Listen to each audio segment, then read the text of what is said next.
Where did we come from? How many times have I been here before? I can feel the energy. From my higher self. Have you ever seen or heard a ghost?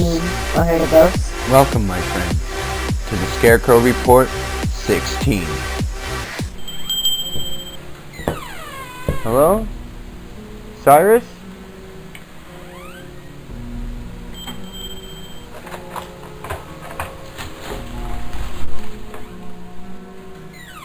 Toraylin, you're here. Yeah. What were you doing in the back? Oh, you know, working on things. So how are you? I'm alright. Yeah, me too. So, you want those things? Yeah. That is kind of why I'm here. Alright, hold on.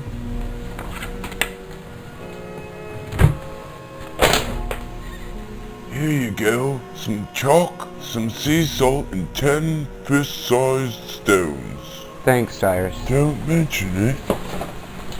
Hey, Trey, what do you need those things for?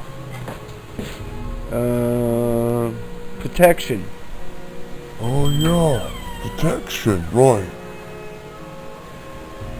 See you, Cyrus. Protection? He is sure a strange fellow.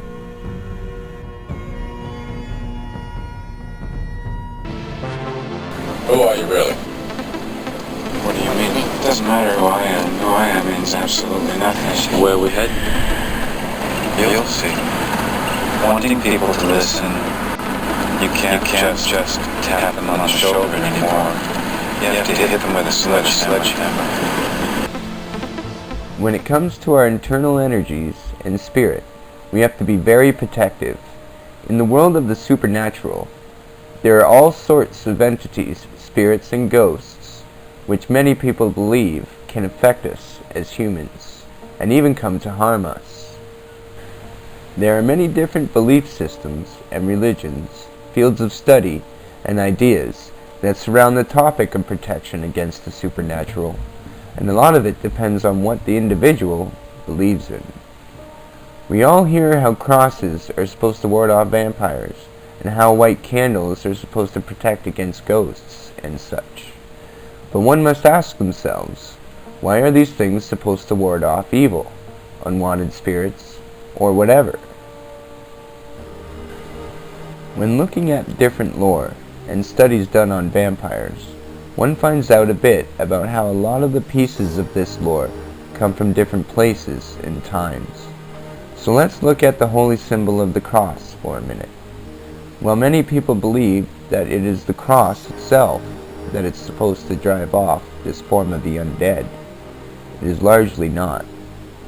Certain myths and lore say that the cross is actually supposed to be a focus of the individual's faith and connection to the Christian God.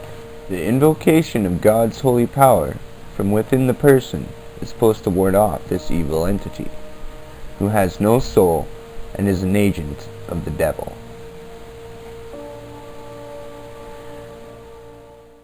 Dr. Venkman. Exactly what are you a doctor of, Mr. Venkman? Well, I have PhDs in parapsychology and psychology. I see. And now you catch ghosts. Many, if not all types of protective practices are based on the person, the energies they have within themselves, and what spiritual connections they have. What I would like to talk about is protection that comes from within ourselves. When people get into certain practices, they learn about runes and mantras, depending on what you are studying. Runes are usually letters or words that are written in ancient archaic symbols. Mantras are sounds, words, or even sentences. Depending on what you believe in and practice, runes and mantras are used for many things. But most importantly, they are important when it comes to protection. While some people are part of groups that use certain runes and mantras as part of their practices, most people who are studying the supernatural are alone and just starting off. This is where my report is going to focus. You have all been found guilty of witchcraft and consorting with the devil.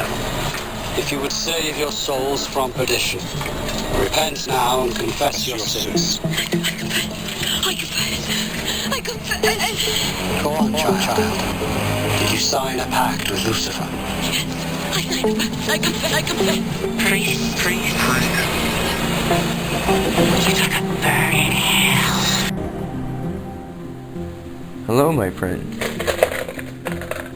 I'm just working on some new rune stones I picked up earlier today. It's important in some of my studies and practices to have a few around. When you are starting to try and connect with spirits, ghosts, and entities, you are basically putting yourself out there for anything to reach out and connect with you. Depending on what you believe in, our power comes from within us, an external source, or a combination of the two.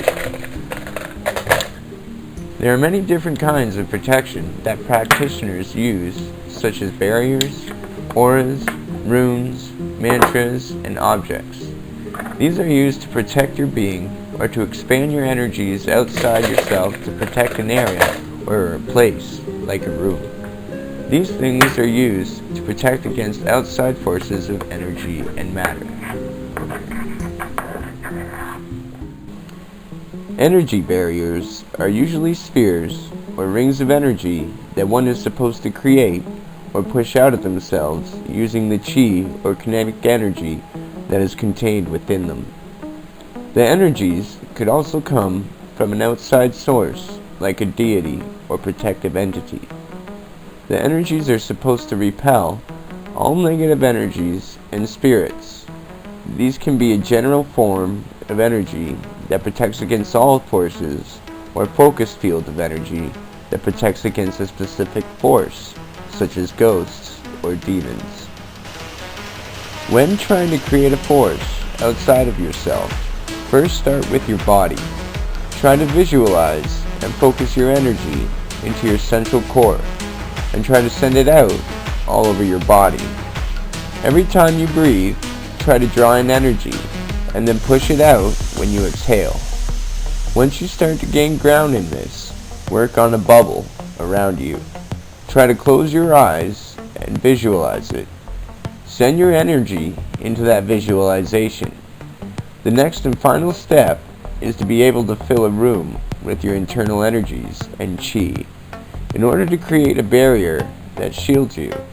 The main point here is to not focus on the walls, but the space around you. Let the walls be a guide and a waypoint for you to connect with and fill with energy, almost like you are heating up the room.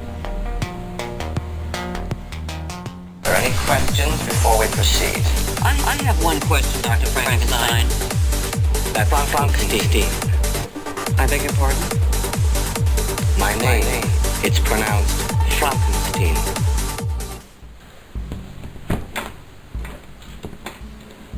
Hello, friends. I'm just working on a circle of protection for my new friend Cyrus. I figured it might make him feel a bit more at ease. He sure seemed pretty freaked out when I was at his shop earlier today, when I went into town. Circles of protection are usually drawn around an area where you want to protect what's inside, or circles can be used as an imprint of protective energies that projects that energy out into a room, cupboard, box, or many number of things. When creating your own circles of protection, use the barrier method, but instead of focusing your energy into the area around you, project it at the circle. Runes are symbols that we write down on paper, etch in the stone, or paint on a table. Runes are pretty neat. There are two ways to use runes.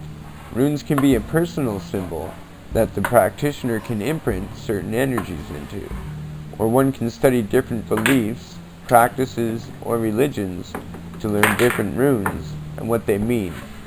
Then try to tap into the energies that are connected to that rune within the ethereal realm.